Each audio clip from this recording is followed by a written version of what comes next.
Gente, bom dia. Vamos começar aqui mais um estudo. Richard, a gente está melhorando nossos efeitos. É tudo ainda meio assim, mas vai ficar... Um dia a gente chega no Spielberg. Olha, hoje o estudo, quinta-feira, a gente sempre faz o estudo, tá? Estou olhando aqui para os nossos novos companheiros de quinta-feira, que se repitam sempre aqui. Toda quinta-feira a gente faz um estudo comunitário. Então, é um estudo que os congregantes fazem para os congregantes e para quem está escutando fora e depois para quem está escutando depois.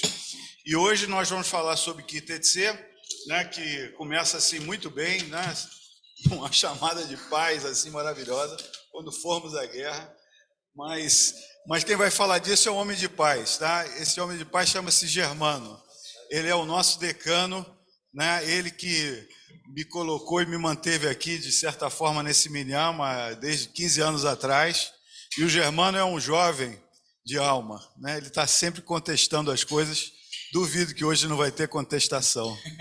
E, para quem não sabe também, o Germano é um engenheiro, né? Ele é, enfim, o super ativista da comunidade. A gente tem muito para falar do Germano.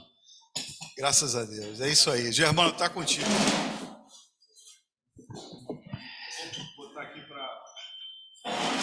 Eu vou fazer uma introdução primeiro.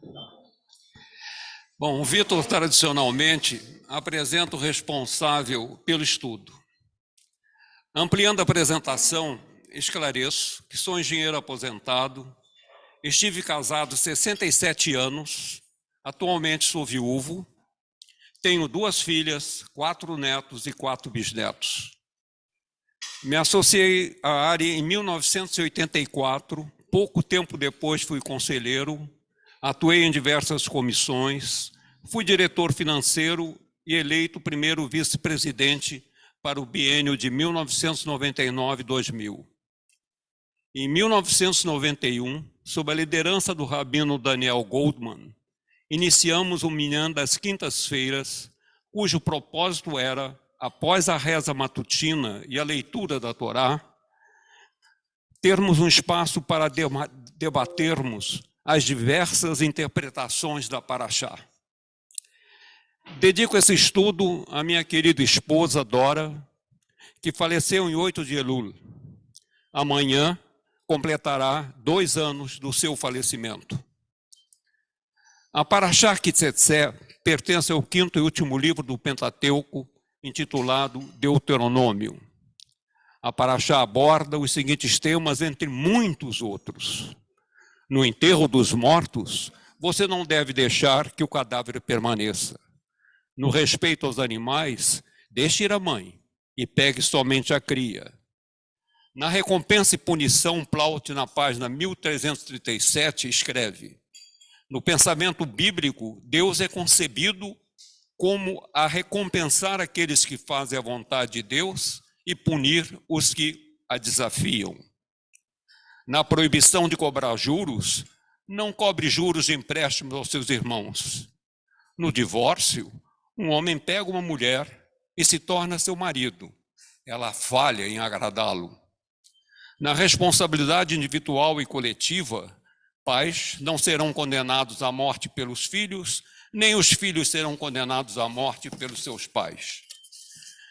Na obrigação de casar-se com a viúva do irmão falecido, o irmão de seu marido falecido se unirá a ela, ele a tomará por sua esposa. Após essa introdução, hoje peço licença a vocês para repetir um estudo realizado em 8 de setembro de 2011, utilizando o programa PowerPoint, introduzindo alguns conceitos que ao longo dos anos foram se consolidando e outros nem tanto. Na complexidade das interpretações, busquei uma visão de um rabino, por definição, mestre da lei judaica, racídico, significando interpretações judaicas e místicas, médico-psiquiatra, do grego, médico da alma, e, finalmente, contemporâneo israelense-americano. Vamos lá, pode abrir. Essa é a projeção de 8 de setembro de 2011. Naquela época, a gente usava o PowerPoint com uma projeção, criando, vamos dizer, um ambiente um pouco mais fácil para as interpretações. Esse estudo foi realizado utilizando o livro Vivendo Cada Semana, do rabino Yoshua Herzl Tversky. Abraham Tversky nasceu no dia 6 de outubro de 1930 e morreu em 31 de janeiro de 2021. Foi um rabino racídico israelense americano, um descendente da dinastia racídica de Chernobyl e um psiquiatra especializado em abuso de substâncias. Pode virar. Kitsetse, quando saíres à guerra. Pode virar. Desejo versus desejo. Deuteronômio 21:14. E vires entre os cativos uma mulher formosa, e desejares tomares por ti por mulher, e se não a quiseres, a deixarás ir em liberdade. Não a venderás por dinheiro, e não a escravizarás, porque a afligiste.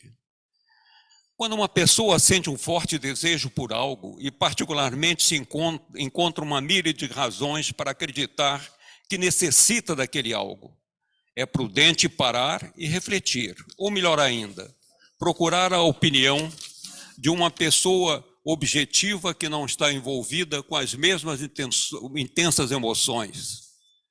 Poderá descobrir que realmente não deseja algo que estava absolutamente convencido que desejava. Hoje, os desejos permanecem até os nossos dias. Porém, abominamos o nosso mundo a ideia de uma mulher cativa. Pode virar, vai para 7. Pode ir, você já foi, já vai. Já foi, vai, vira.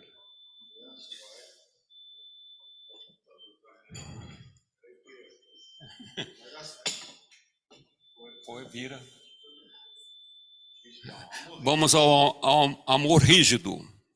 E dirão aos anciões de sua cidade: esse nosso filho é teimoso e rebelde, não obedece à nossa voz, é glutão e beberrão.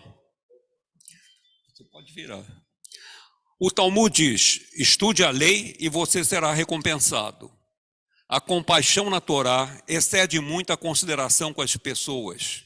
Pode-se considerar a demanda da Torá no que se recebe aos pais em relação ao filho rebelde e teimoso. Ser uma demanda cruel, mas o resultado do trabalho com viciados, podemos entender o princípio, entre aspas, amor rígido. Circunstâncias podem ocorrer onde o verdadeiro amor requer ação que pode ser muito rígida, entretanto, ainda assim, constituem um ato de amor. Hoje, discordo do princípio do amor rígido, entre aspas, até porque amar pressupõe desejar o bem de alguém, enquanto a rigidez não abre espaço para a singularidade desse alguém, pois ele é inflexível e intransigente. Evitar relações incompatíveis. Não lavrarás com boi e jumento juntamente. Pode virar.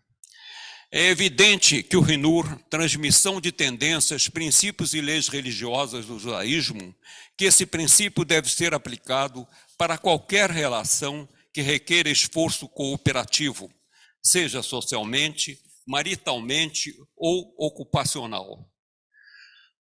Compelir pessoas incompatíveis para trabalharem juntas pode ser uma violação à proibição da Escritura Sagrada.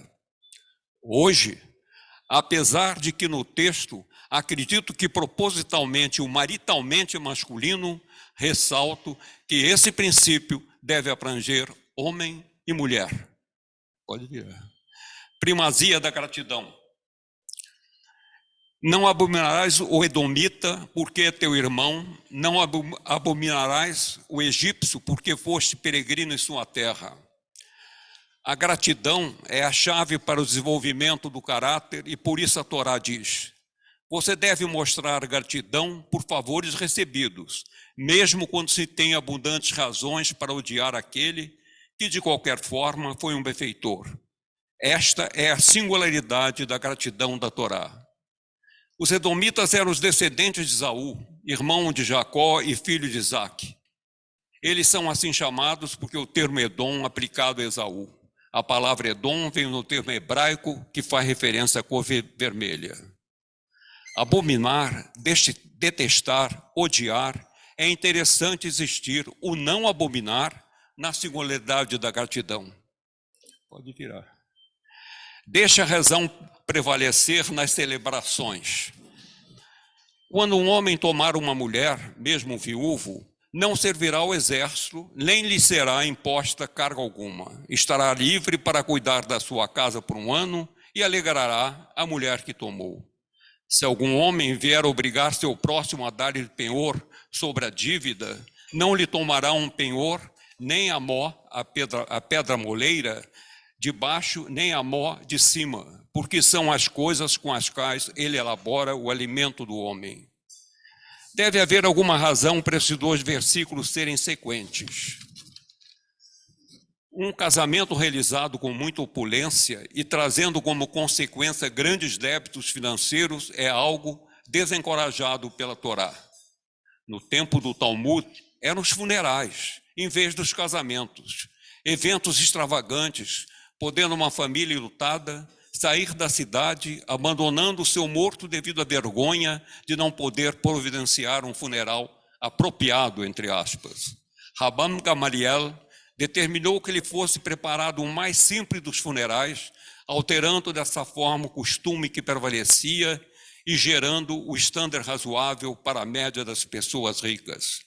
Hoje, no cemitério do Caju, as lápides obedecem à igualdade de estilo. Aprendendo com os erros. Recorda-te de que o Eterno teu Deus fez a Miriam no caminho quando saíste do Egito.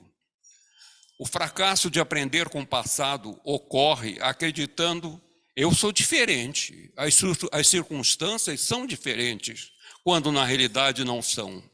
O pleno entendimento do incidente com Miriam pode prevenir muito sofrimento desnecessário. Hoje, aprender com o passado não significa repeti-lo, mas significa avaliá-lo na conjuntura presente. Medidas honestas. Um guia para a espiritualidade. Não terás na sua casa diversos pesos, um grande e um pequeno. Peso perfeito e justo terás, efá perfeito e justo terás, para que prolongues os teus dias sobre a terra que o Eterno teu Deus te dá. A proibição literal da Torá é contra ter pesos desonestos que possibilitarão fraudar terceiros nas transações comerciais. Deste mandamento, o Rabi Okotsky argumenta: não enganar uma outra pessoa é o significado literal da lei. Porém, muito mais distante do significado real é o significado: não engane a si mesmo. Nós podemos condenar certos comportamentos nos outros, porém, toleramos comportamentos similares em nós. Bom, eu esclareço que EFA é uma medida específica de medição. Pode virar, Devarim. Bom, em Devarim, número 5, número 15, setembro de 2011, nós temos que... Pode virar. Torá Haim versus Torá Serafim. Torá da vida versus a Torá dos livros. A Torá é para ser vivenciado na casa e na rua, e não na memorização dos textos nas casas de estudo. Finalmente, termino na esperança para que possamos efetivamente aproveitar o estudo e melhorar a vivência na casa e na rua. Obrigado.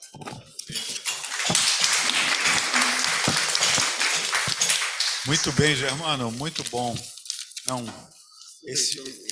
esse final assim, então, maravilhoso, né? Que é a mensagem, a gente tem que praticar, né? Não adianta só estudar. Bom, vamos abrir aqui para as pessoas que quiserem falar, né? Já está aberta as inscrições. Não?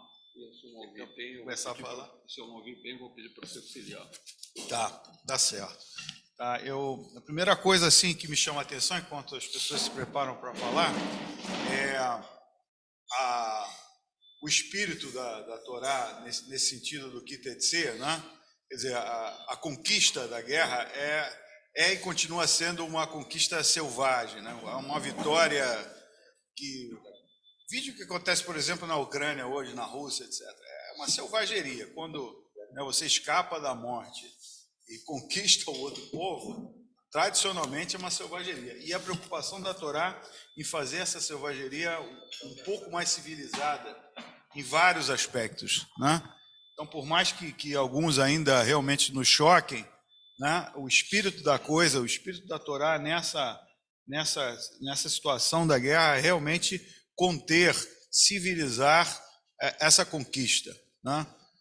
Manter o mínimo de dignidade do conquistado, né? Isso realmente eu acho que foi um avanço enorme para o mundo naquela época, ter um povo que realmente se importasse com o conquistado da forma que a Torá aqui ensinava e nos joga nesse espírito de ter sempre um respeito com o conquistado. Isso poderia estar valendo bastante, assim, vou polemizar aqui um pouco, com os nossos tutelados, atualmente os palestinos. Tá? Bom, André Stein.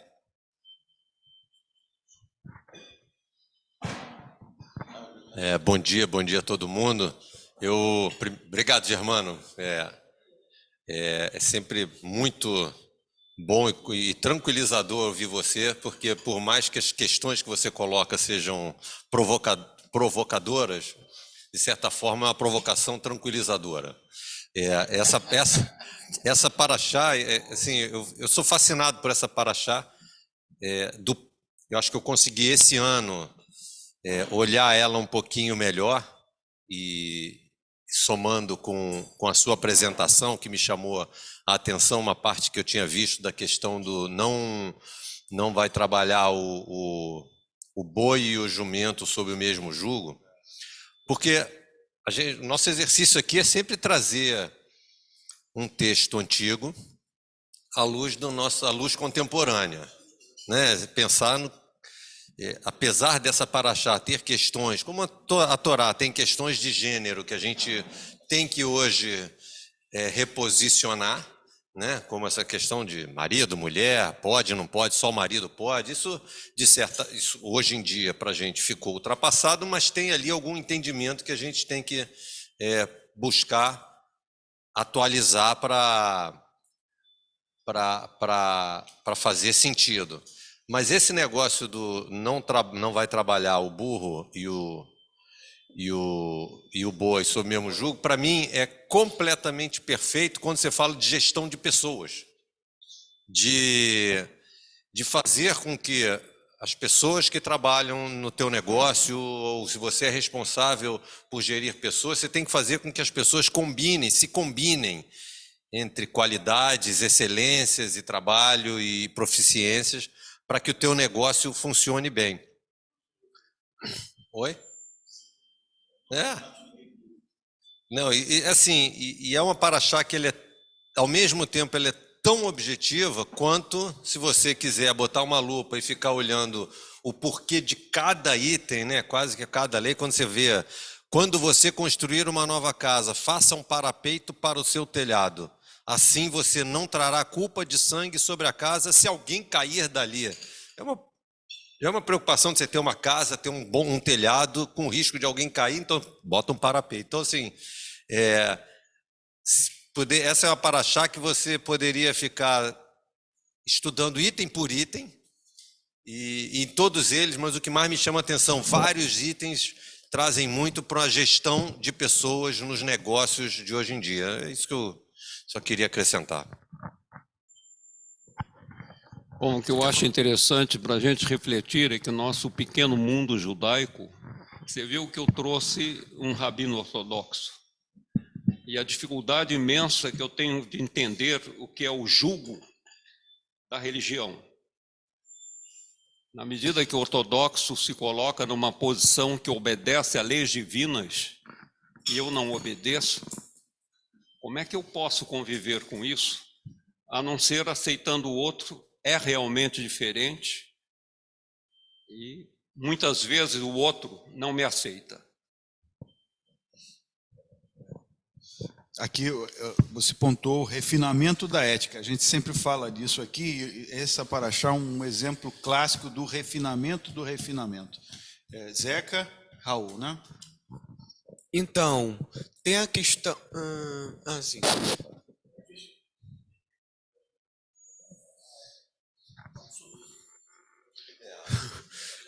Então, tem a questão de que uma cerimônia de casamento com muita opulência na festa não é recomendada. Não é recomendada pela Torá. Isso me fez lembrar das festas de Bar Mitzvah, que tem uma ostentação absurda, entendeu? E sendo que, imagino, não sei se essa regra da Torá se aplica também à cerimônia de Bar Mitzvah, mas vamos supor que se aplica, entendeu? Seria contra a Torá. Eu tive que pedir. No meu bar mitzvah, eu tive que pedir para não ter ostentação, porque se eu não tivesse falado nada, ia ter.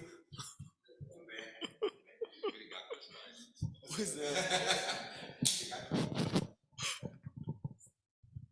Não, é perfeito. Eu pensei nisso também quando estava lendo, mas de uma maneira parecida contigo, só que eu fiz uma coisa mais... modernizei o pensamento, quer dizer, não faça uma festa mais opulenta do que você pode. Quer dizer também, não promova uma Olimpíada ou uma Copa do Mundo se você não pode, pô. Né? A gente aqui achou lindo a Olimpíada, a Copa do Mundo, e ela ia resolver todos os nossos problemas de trânsito. E nossos problemas financeiros também. E nós melhoramos muito depois dela, você percebe? O trânsito ficou tudo muito bom. Então, eu acho que cada passuco desses, a gente devia fazer um exercício um dia assim. O passuco é esse aqui, né? O que eu tiro dele para hoje, não é hoje, para hoje e hoje mesmo, né? Em todos os aspectos. É super interessante, acho que vai dar para tirar, inclusive, daquele psuquim muito complicados, tipo do Bento Sorero Moreira, do filho glutão, do filho desobediente e tal. Ali também dá para tirar coisas, a partir dali de hoje, que é o que o Talmud fez e tal. E acho que a gente devia fazer isso, porque é um exercício muito bom. Essa paraxá é maravilhosa para isso, porque ela só tem um depois do outro, depois do outro, depois do outro. Esse tipo de conceito para a vida em geral. Isso não é um texto religioso, isso é um texto de teoria política. Político, jurídico, mas político. Eu desejo enaltecer isso que nós fazemos aqui, porque a gente tem o cuidado de rezar primeiro e ouvir a Torá primeiro. Bom, eu creio que a maioria de nós não consegue entender o que está lendo na Torá. Então, o exercício que nós fazemos aqui, eu acho que é o grande resultado dessa situação. Respeite a reza, respeite mesmo que você não entenda, mas vai buscar depois o que está por trás, o que é mais forte dentro desse conceito. Primeiro, obrigado de novo, Germano. Eu queria chamar a atenção para uma possível contradição entre dois aspectos mencionados nessa paraxá, que são o fato de você se obrigar a usar em todas as circunstâncias as mesmas medidas e a obrigação ou a demanda por não misturar, a partir do exemplo, né, do jumento e do boi, não misturar elementos incompatíveis, né? E isso me ocorreu pensando, né, de que, por exemplo, se eu levasse um jumento e um boi para puxar um arado, o boi naturalmente teria mais força para fazer isso. Ele teria melhores condições de fazer isso. Se eu fosse fazer uma viagem, talvez maior, por uma distância maior, talvez o jumento tivesse mais condições do que o boi. E o fato de você ter que usar necessariamente as mesmas medidas parece dizer que não, as exigências devem ser as mesmas frente a qualquer tipo de circunstância, frente a qualquer tipo de pessoa, frente a qualquer condição.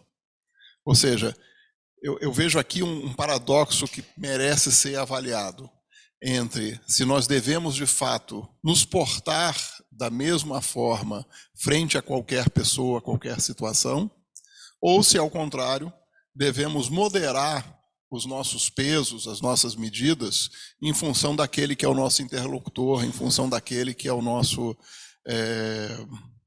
partícipe em cada momento, né, em cada circunstância da nossa vida.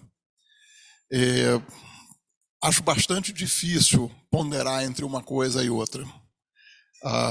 No fundo, ambas as coisas estão certas, ou seja, por um lado, parece justo que você utilize as mesmas medidas frente a cada um.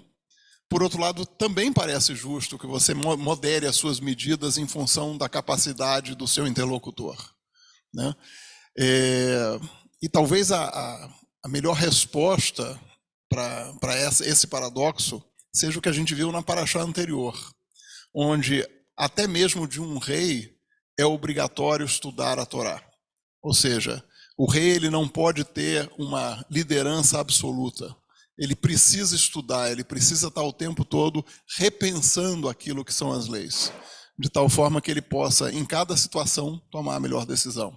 Às vezes a melhor decisão é utilizar a mesma medida e às vezes é não misturar ou esperar a mesma coisa de pessoas ou situações diferentes.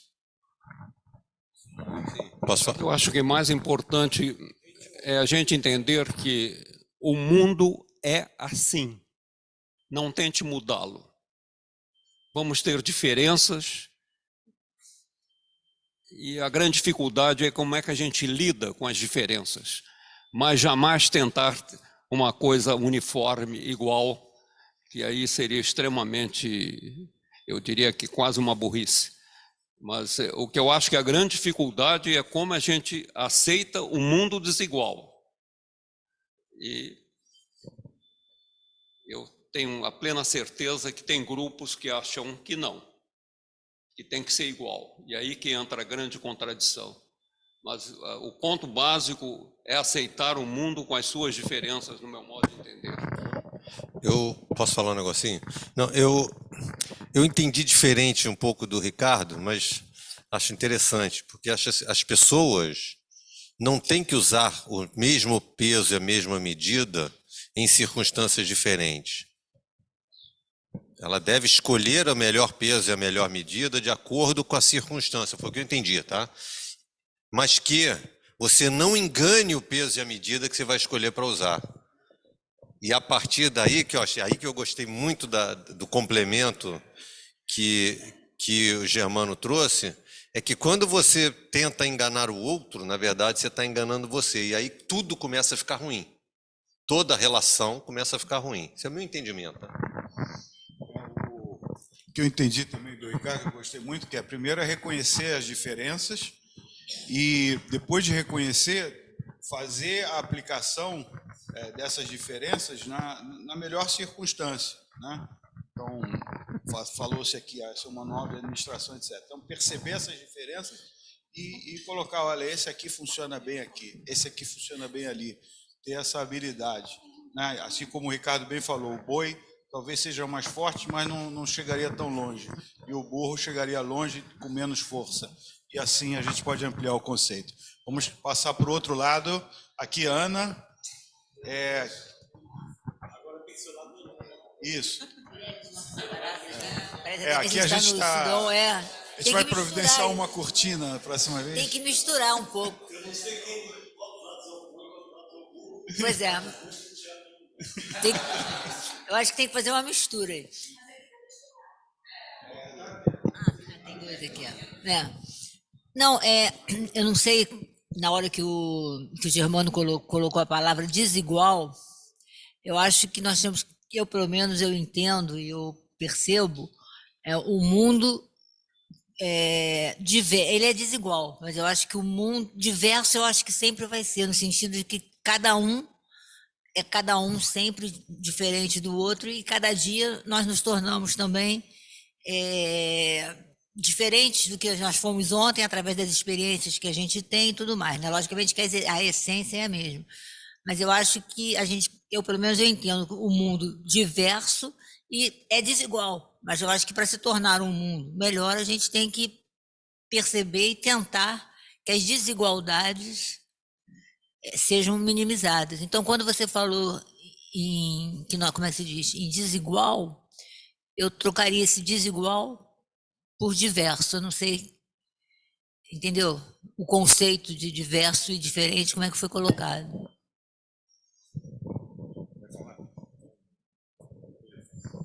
Pode falar aqui?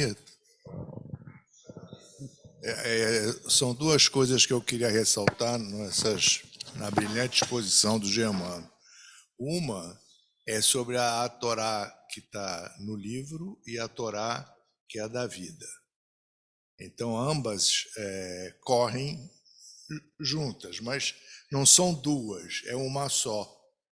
Então, não há uma corrida. Você tem que aproveitar tudo que está na Torá e trazer a da vida, que é a Torá, também para dentro de você, porque cada indivíduo é um universo. Então a gente nunca sabe exatamente quem é quem, como é quem, se sabe, se não sabe, se é bom nisso, se é bom naquilo. Então isso é um ensinamento para a vida toda. Obrigado, Germano, por ter trazido essa brilhante mensagem para a gente. Pode falar? Sr. Germano, obrigado. Fico emocionado. Foi emocionante. Foi emocionante.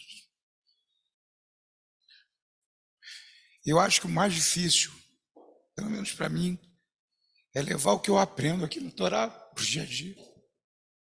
É muito difícil, exatamente pelo conflito que o senhor falou, que a gente possa ter. Mas muito obrigado mesmo. Eu aqui agradeço a paciência de vocês de ouvir. Eu vou colocar uma situação um pouco mais complexa. Eu contei aqui que uma vez caminhando pela praia, eu fui assaltado por um garoto. A reação do Vitor, para mim, foi extremamente interessante. Ele me deu o livro Capitães da Areia, de Jorge Amado. Eu fiquei refletindo qual foi a junção possível entre o que eu contei e a reação do Vitor. Evidente que eu tinha lido esse livro possivelmente há 70 anos atrás. Aí reli o livro todo e realmente é muito bem escrito. Jorge Amado escreve com muita habilidade.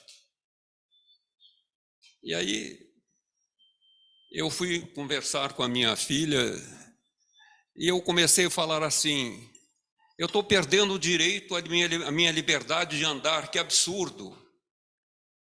A resposta: você pensou no problema do garoto? E aí fica realmente uma questão das diferenças que nós estamos falando aqui. Eu poderia ter a minha fala com a filha ao contrário: coitado do garoto que rouba para poder sobreviver. Mas não. A minha reflexão inicial está tirando a minha liberdade. Eu quero colocar com isso a capacidade que a gente tem de olhar o outro, entender o outro e ver o que é possível amenizar nesse contexto. Só quando eu dei esse livro para o Germano, foi porque eu li esse Jorge Amado menos de um ano atrás. Inclusive eu estou lendo Jorge Amado tudo de novo, adoro. É porque realmente você tem todo o direito de se indignar, você podia ter caído, podia ter morrido, entendeu? A polícia tem todo o direito de manter isso sob controle ou eliminar isso, mas a realidade desses garotos não é trabalhada. Então é um círculo que vai se manter. Quer dizer, se a gente está falando de efetividade, talvez não é só prender, realmente tem que fazer alguma coisa para aquela realidade que o Jorge Amado coloca tão bem. A realidade que eles vivem é uma realidade que é a realidade, são os capitães das areias de Copacabana, provavelmente. Tá? Mas eu não tiro o direito de controlar isso, porque realmente você poderia não estar aqui fazendo, nos emocionando. Poderia não estar aqui. Isso não está nem um pouco certo. Eu acho que essa questão colocada do garoto que assalta, ou do assaltante, não sei o quê, é uma comparação muito interessante, mas a gente não faz a comparação completa. Você tem que comparar, eu comparo muito, o garoto que assalta com o garoto que trabalha e que veio do mesmo lugar, certo? Eu comparo esse garoto que assalta com a menina que sai às 4h30 da manhã de Belford Roxo para ser caixa na farmácia ali da esquina da casa, comparado com o cara que assalta você para ganhar muito mais do que a menina, certo? E eu comparo isso assim, para cada garoto que assalta, tem 10 mil que não assaltam e trabalham, certo? E a gente fica olhando para esse aqui, se a gente deixar esse aqui tiver resultado do assalto dele, a gente está acabando com a nossa sociedade. Ninguém mais vai querer sair 4h30 da manhã de Belford Roxo, certo? E não vai conseguir. E eu vejo isso baseado na nossa história como povo, né? Eu vejo isso baseado na minha família, sei lá, há 5 gerações atrás, há 6 gerações atrás, que amassavam um estrume de boi na Europa Central. Viviam disso. E não saíram disso, a gente não está aqui, porque eles assaltaram alguém. E sim porque eles implantaram uma ética de que, no momento que eu tinha oportunidade de trabalhar, fui trabalhar. É claro que você, como sociedade, tem que dar a oportunidade dessa pessoa trabalhar. Se você, como sociedade, não dá essa oportunidade, por vários motivos, inclusive corrompendo e tal, e dando presente, etc., você está realmente tirando a humanidade dele, é um crime enorme, imenso. Agora, se a comunidade dá essa oportunidade, ela tem que ser exercida. E a pessoa que não aproveita ela e resolve, então, fazer um atalho, essa pessoa tem que ter uma punição exemplar, que é para, em vez de ter 1 para 10 mil, eu ter meio para 10 mil, depois 0,1 para 10 mil. Cada vez que eu fizer uma coisa dessa, melhora. Eu trabalhei com muita gente, eu tinha uma empresa, muitíssima gente, não muitos, mas bastante, que vieram de situações muito humildes, muito humildes. Eu tive um diretor na minha empresa que, como criança, ia descalço para a escola, porque a mãe não tinha dinheiro para comprar sapato. Isso era em Resende. Então ele passava na frente das agulhas negras e via os soldados de sapato e falava: eu quero ser soldado, porque com soldado eu vou ter sapato. Estudou, feito um condenado para passar no IME. E passou e não sei o que, e virou engenheiro. Muito bom, um garoto maravilhoso, está super bem. O irmão dele não, o irmão dele ia jogar futebol depois da aula. Então o irmão dele está lá, é borracheiro em Resende, e outro aqui. Então, é assim. Para cada um aqui, tem um monte do outro lado aqui que realmente se esforça. E a gente está sempre comparando, mas você não pensou nele? Pensei nele e nos outros, que olham para ele e falam: assim não quero. E é esse que eu tenho que privilegiar.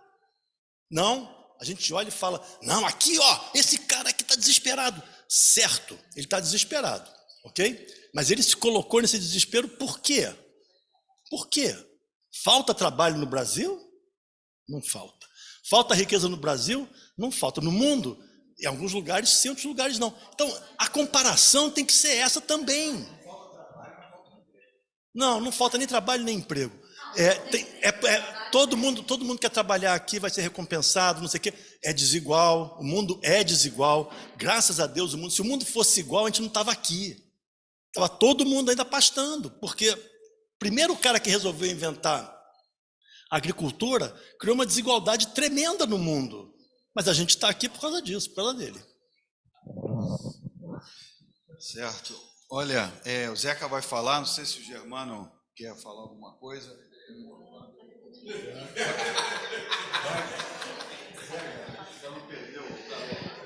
Raul, você tem toda a razão. A única coisa que fica como uma definição complexa é que nesse mundo desigual, alguns não seguem o caminho que a gente pode colocar da honestidade consigo mesmo e com o mundo. Com esses alguns, o que ocorre? A gente tenta, de alguma forma, melhorar um pouco isso, ou simplesmente a punição é prender e deixar afastado? Quer dizer, o grande dilema que fica dentro da desigualdade é que eu concordo que tem muitos que vão procurar sempre o caminho que nós consideramos como certo.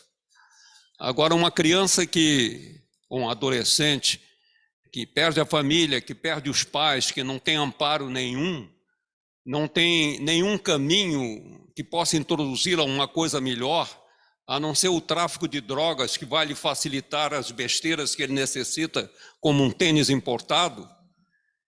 A grande dificuldade é como é que a gente lida nesse conceito social para aquele diferente.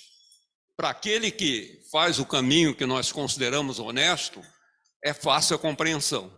É muito difícil a compreensão daquele que, por N razões, não seguiu por esse caminho. Privilegiando o que segue. Privilegiando o que faz. Em vez de fazer Olimpíada, bota água nas casas das pessoas. Em vez de fazer Copa do Mundo, bota água na casa das pessoas. Em vez de repintar a lampomarca do governo, agora está sendo repintado, não sei o quê, bota as pessoas para trabalhar com coisa produtiva. Então, vamos olhar para isso. E não pegar e olhar para aquele pedacinho ali e falar, está tudo errado para esse pedacinho aqui. Esse cara está errado. Sempre vai ter gente errada. Sempre vai ter. Então, uma coisa que eu gostaria de ressaltar é que na Itália tem uma lei que diz que se você comprovar que não tem dinheiro para se sustentar, você pode comer comida no supermercado de graça. Porque eles consideram que... É sério, porque eles consideram que você precisa... que a sobrevivência humana deve... Porque eles acreditam que mesmo você não tendo dinheiro para se sustentar, você tem esse direito. Sendo que...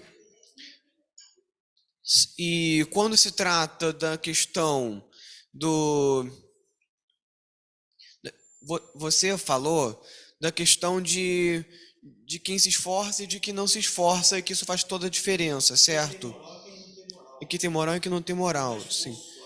Sim. As famílias pouco privilegiadas financeiramente têm uma dose de moral muito grande, na grande maioria delas. Sim. O pessoal realmente sai, pega o trem, um ônibus, outro trem, outro ônibus, carro de boi, para chegar aqui para ser caixa da farmácia. Mas ninguém deve ser obrigado a fazer isso tudo para ter o mínimo para existir, né? Não, claro que não. Mas, sim, para ter o mínimo, sim, deveria sim. Tem que trabalhar para ter o mínimo. Mas o Estado não dá a possibilidade. Mas acontece que se você... Mas acontece que precisa... Acontece que os trabalhos... Vamos supor... Também você não pode, por exemplo, ficar achando que... Vamos supor, 2 filhos numa família humilde, um se esforçou e conseguiu um trabalho bem remunerado, e o outro... Bem remunerado não, conseguiu um trabalho. Conseguiu, entendeu? Conseguiu crescer na vida, e o outro não se esforçou e não conseguiu. Mas se o outro não tivesse se esforçado, se o outro também tivesse se esforçado e chegar e não ter ocupado um emprego mais humilde, a sociedade iria ao colapso, porque tanto trabalho tantos trabalhos tanto os trabalhos que dão mais dinheiro quanto os que dão menos dinheiro são igualmente importantes para o bom funcionamento da sociedade. Entendeu? Então, não dá para todo mundo chegar lá em cima. O que não é muito importante é roubar. Roubar tá errado. Roubar não leva ao crescimento da sociedade. Roubar errado, não leva ao crescimento da sociedade. Você é obrigar o dono do supermercado a alimentar o mundo. Alimentar o mundo, não. Alimentar quem não tem dinheiro para comprar comida. Na hora que ele vai alimentar todo mundo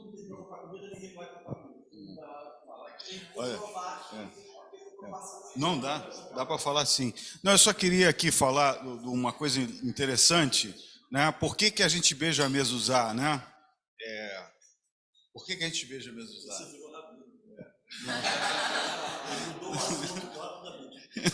Não, tem a ver. Torá Caim e Torá Tzfarim, né? Porque para muitos mezuzot são amuletos, né, de proteção, etc. Mas, na verdade, o melhor significado é que a ética, esse refinamento da ética, né, que a gente recebeu de presente aqui na nossa cultura, esteja sempre lembrado quando a gente entra e quando a gente sai, né? Então, que a gente consiga, né, diferentemente dos que não receberam esse presente, ou dos que não aproveitaram esse presente, e que, por exemplo, roubam, né? Por exemplo, né? Tem outros milhões de coisas que estão aqui ensinadas, que a gente possa estar caminhando com isso na entrada e na saída. Então, essa é a nossa proteção, que a gente caminhe sempre dentro da ética, e não só na ética, mas no refinamento na ética. Vou passar aqui, Marcelo. Raul,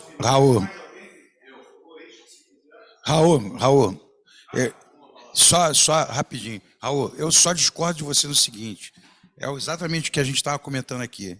Infelizmente, a realidade nossa aqui, principalmente do Rio de Janeiro, tá? É que não tem emprego para todo mundo, isso é fato.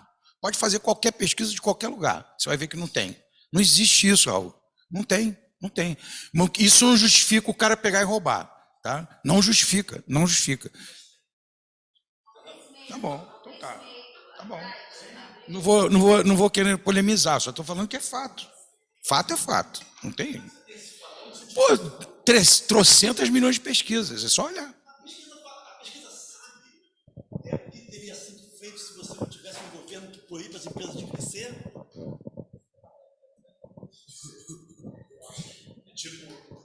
Vitor, vou dar uma de Rabino rapidinho. Essa paraxá ela é tão maravilhosa, acho que foi uma das que eu mais anotei coisas. E deixei anotado só para as palavras finais, em 25:11, que eu vou ler aqui, que é tão intrigante para mim. Vou deixar aqui para, se alguém quiser responder, ou levar para casa para refletir. Se 2 homens entrarem numa briga, um com o outro, e a esposa de um vier para salvar o marido de seu antagonista, estender sua mão e agarrar por seus genitais, corte a mão dela, não tenha piedade. Mamãe do céu. Olha, eu vou passar aqui a palavra ao Richard. Assim, o Richard, desculpa, você trabalha também com o Richard no mesmo projeto? Não. Tá. O Richard faz um trabalho, não sei se vocês lembram, ele fez já uma palestra sobre isso aqui, mas ele ensina o Holocausto para as crianças pequenas, de escola. É um trabalho, assim, maravilhoso e de fato emocionante, que, enfim, tá em cima desse projeto, Richard?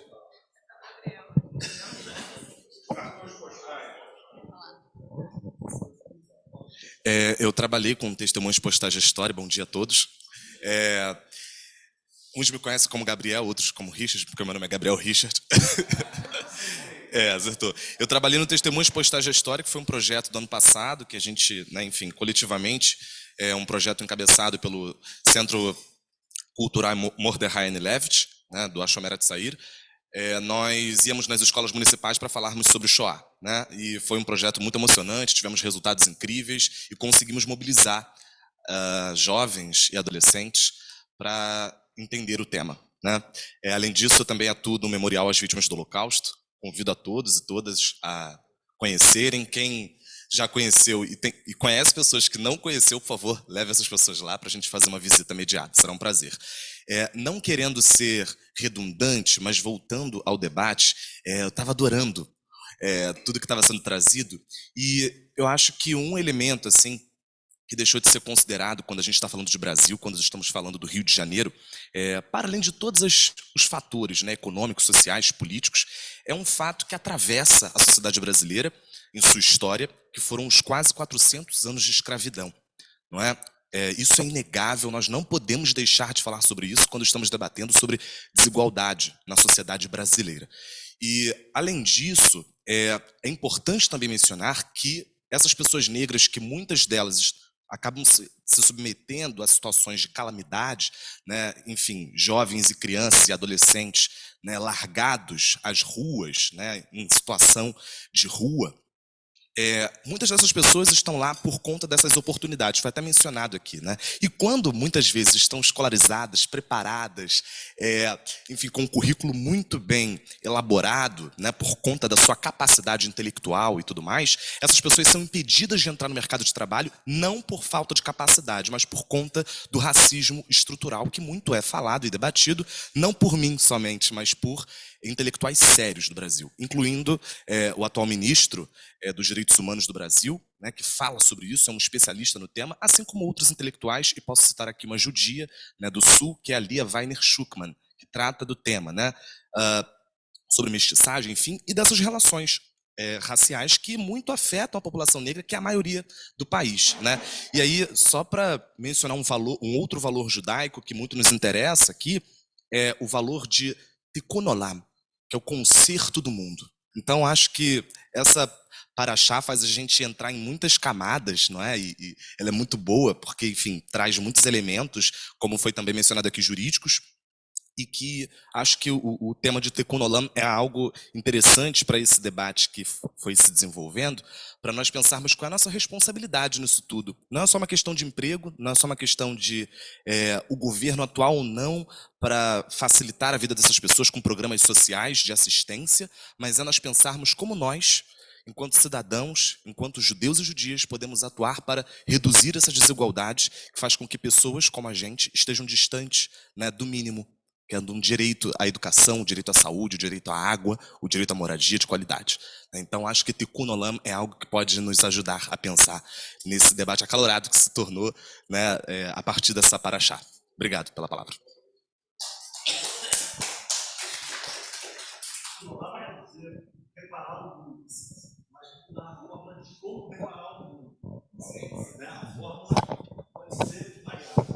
Essa forma que a gente tem usado esse assistencialismo não tem funcionado. Não tem funcionado. A fórmula que o povo judeu usou para se melhorar funcionou. Funcionou. O judeu chegou aqui no Brasil com nada. Nem português falava. Ok? E na geração Por favor, Raul, fala no microfone, que a gente não te ouve. E na geração seguinte, o filho dele era médico, era engenheiro, era não sei o quê. E a grande vantagem que o Brasil deu foi não tentar ajudar.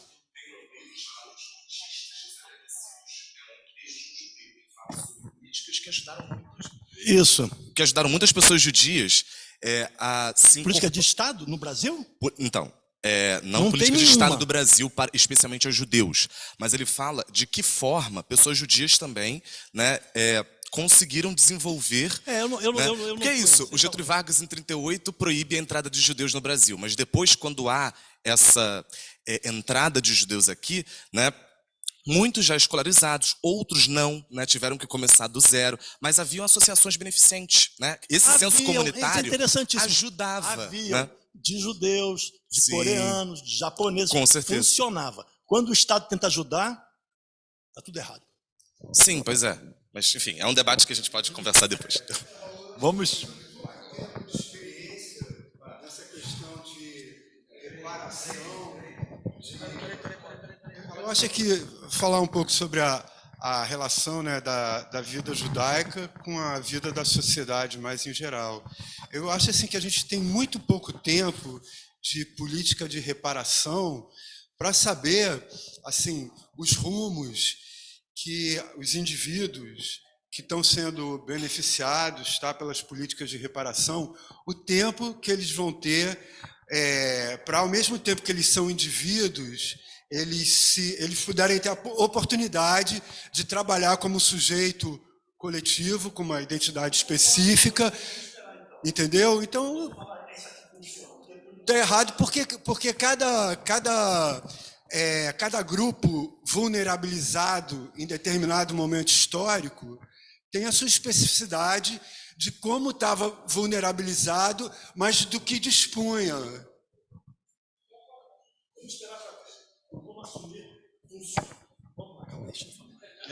Olha, só para você saber, o Raul me indicou um livro que eu recomendo e recomendo e recomendo, que é o Laurentino Gomes, Escravidão 1 e 2, que eu estou no meio.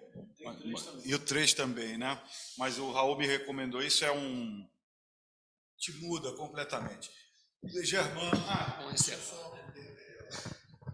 Um parecer aqui, como judeu alemão, a minha família sempre recebia uma ajuda da Alemanha enquanto vivos. E a primeira coisa que a minha avó me falou, seja honesto. Então, quando eu morrer, você vai lá no consulado e avisa que não precisa mais mandar dinheiro. Isso é honestidade. E assim é baseada a nossa religião, a nossa base, a nossa educação.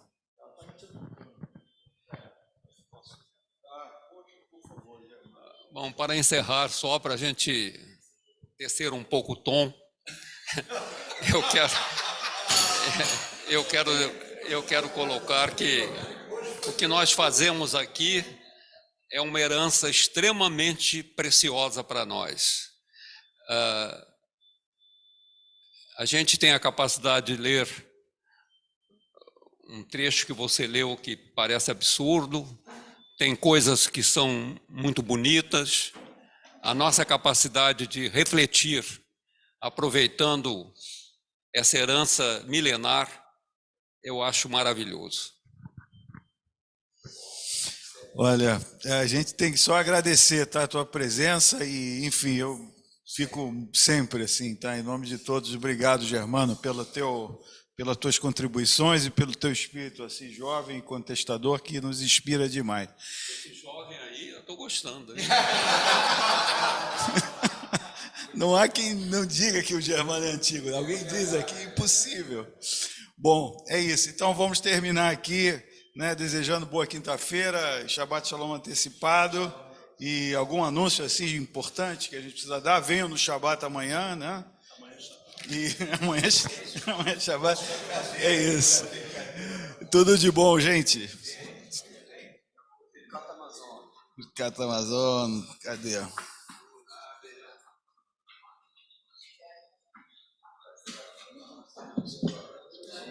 Oi. Você já desligou?